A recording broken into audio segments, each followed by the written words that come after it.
Assalamualaikum warahmatullahi wabarakatuh.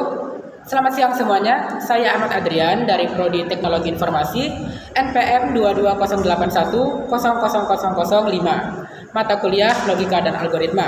Saya dibimbing oleh Dr. Iwan Purnama, Eskom Mkom.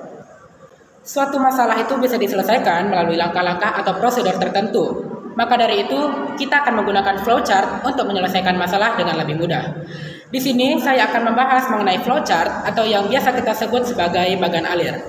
Jadi, flowchart merupakan sebuah bagan yang menunjukkan aliran algoritma dan menampilkan langkah-langkah penyelesaian terhadap suatu masalah. Terdapat berbagai alasan mengapa seseorang menggunakan flowchart. Yang pertama, dokumentasi proses. Bagan alir dapat digunakan untuk mendokumentasikan proses menjadi terorganisasi lebih baik. Berikutnya, petunjuk untuk memecahkan masalah. Runtutan langkah dari yang umum menuju ke khusus atau sebaliknya merupakan petunjuk pemecahan masalah yang dapat digambarkan dengan bagan alir. Dan berikutnya, pemrograman.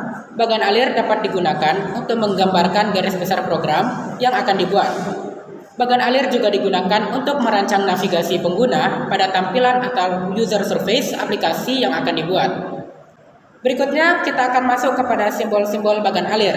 Yang pertama ada flow direction symbol, yaitu simbol yang kita gunakan untuk menghubungkan antara simbol yang satu dengan simbol yang lain. Simbol ini disebut juga dengan connecting line. Berikutnya ada konektor simbol. Bisa kita lihat bahwa konektor simbol ini memiliki dua bentuk yang berbeda. Yang pertama yaitu kita gunakan untuk keluar masuk atau penyambungan proses pada lembar atau halaman yang berbeda. Yang kedua, simbol yang digunakan untuk keluar masuk atau penyambungan proses dalam lembar atau halaman yang sama. Kedua simbol ini kita sebut sebagai konektor simbol. Berikutnya, processing simbol, yaitu simbol yang menunjukkan pengolahan yang dilakukan oleh komputer. Berikutnya, decision symbol. Simbol ini digunakan untuk melakukan pemilihan proses berdasarkan kondisi tertentu. Berikutnya ada disk and online storage symbol, yaitu simbol yang menyatakan input yang berasal dari disk atau disimpan ke disk. Berikutnya ada display symbol, yaitu simbol yang menyatakan peralatan output yang digunakan, yaitu seperti layar, printer, plotter, dan sebagainya.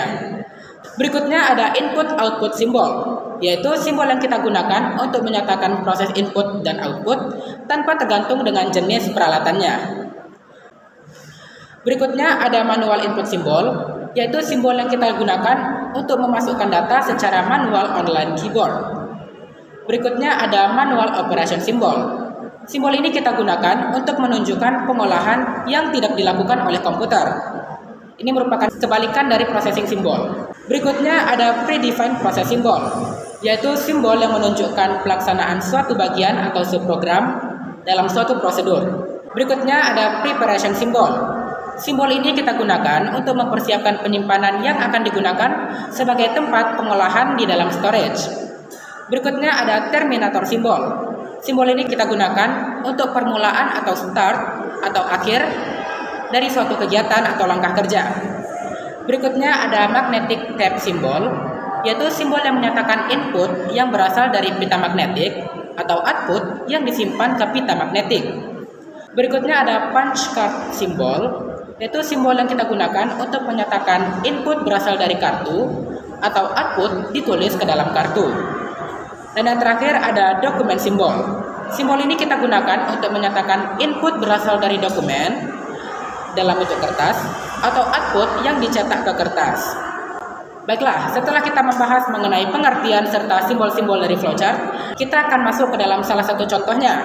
Jadi saya sudah mempersiapkan salah satu contoh ringan mengenai flowchart.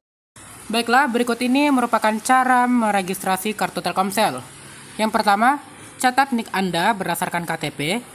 Kemudian, catat nomor KK Anda melalui kartu keluarga. Berikutnya, masukkan kartu perdana Telkomsel ke smartphone Anda. Kemudian, nyalakan HP Anda dan buka aplikasi pesan. Selanjutnya, ketik kode registrasi sesuai format penulisan di bawah ini. Anda bisa cek sendiri ya format penulisannya. Berikutnya, kirim pesan registrasi Anda ke 4444. Kemudian, cek status aktivasi. Jika aktivasi berhasil, notifikasi kartu berhasil diregistrasi akan muncul, dan siklus pun tamat. Jika status aktivasi tidak berhasil, silakan cek kembali kesesuaian nick dan nomor KK sekaligus format penulisan dan kirim ulang pesan registrasi Anda ke 4444. Baiklah, itu tadi salah satu contoh flowchart cara meregistrasi kartu Telkomsel.